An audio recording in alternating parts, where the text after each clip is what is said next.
Hello, everybody. I'm in my house. It's very quiet. The birds aren't out yet. So here I am. I want to tell you how I raised my immunity. And this has nothing to do with fruits and vegetables or vitamin C. I'm talking about my BS-ometer. I'm talking about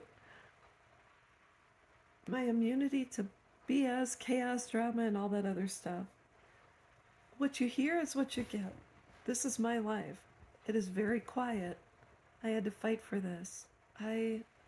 Little background. I was raised in a home that was full of drama, chaos, gossip, etc.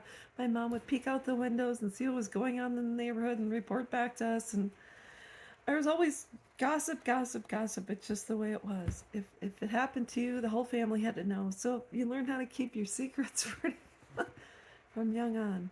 So, anyways, after my daughter's estranged about 14 years ago, and I became an empty nester. I went to inpatient therapy at the VA and got help for my traumas, and I had to rewire and started to raise my immunity to all of the noise.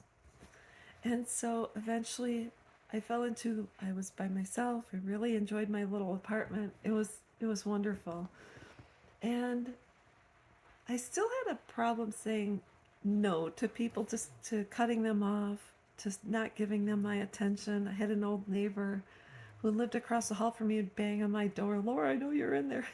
I have to wear earplugs or open the door. Er, well, I'd open the door and she'd sit on the stair outside my door and just sit there and talk and talk. And I didn't, I just, it was tough. So, anyways, after a while, I kind of zone out and she'd say, I know you're zoning out. Yeah, I am because I'm exhausted. So, anyways, got married, moved out here where it's very quiet. And I have neighbors, but they're not too close. And came a point in time when I had to decide that I can no longer be a therapist for everyone. And I started to practice on people. I met a girl who lives around the corner from me. Initially, it was great. She's very nice. Exchanged numbers, and then I get texts about her relationship and the drama, chaos, drinking, driving, and getting arrested, and her getting threatened. And I had to. I said, you got to call the cops if you feel. And so I had to limit my exposure. It's not that I don't care. It's just that I'm not the person that can take care of this. I'm not authority. I'm not law enforcement. I can't. I'm not a therapist. I'm not paid. And I do care. I pray for her, but I had to step away. And so we chit chat once in a while, and that's about it. And so just the other day, and this is a huge thing, I was at a bird fair.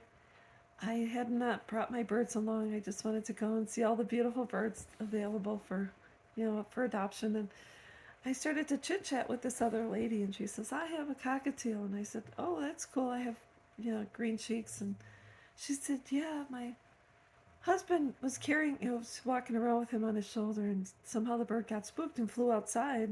And I said, oh my gosh. She goes, yeah, he was gone for about 2 weeks. But the worst thing is my husband didn't give a shit and left and didn't help me find him and said, it's your effing problem. And I said, holy cow, if my husband did that, I would replace him with another bird. She goes, oh, by the way, and goes into this story, this trilogy about how she's been abused for 30 years and she's going to replace him because she found a guy on the side and she went on a trip with this other guy and this and that. And I said, oh my God, no.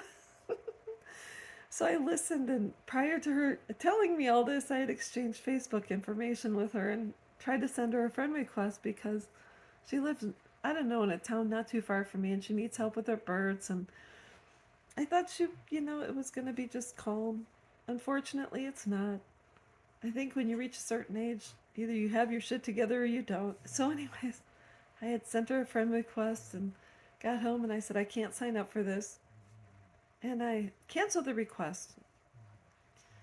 And she sent me a message. She goes, "Did you mean to cancel the request? Did you change your mind?" And here we are at a crossroads. We're at the fork in the road. Do I go right and just block her, or do I go left and try to be kind? So I replied and I said, "That was my life about 20 years ago. I understand what you're going through. But my life now today is very quiet and it's peaceful, and I really I wish you the best." And so I had to, at that point, block her after that. How hard is it for us to block people, tell people this isn't my cup of tea, I'm not signing up for this, I'm not interested in hearing about it, this is, you've got to take care of it. I think the more people that enable, the longer that person stays in that situation. And I can't be one to enable. I can't do it.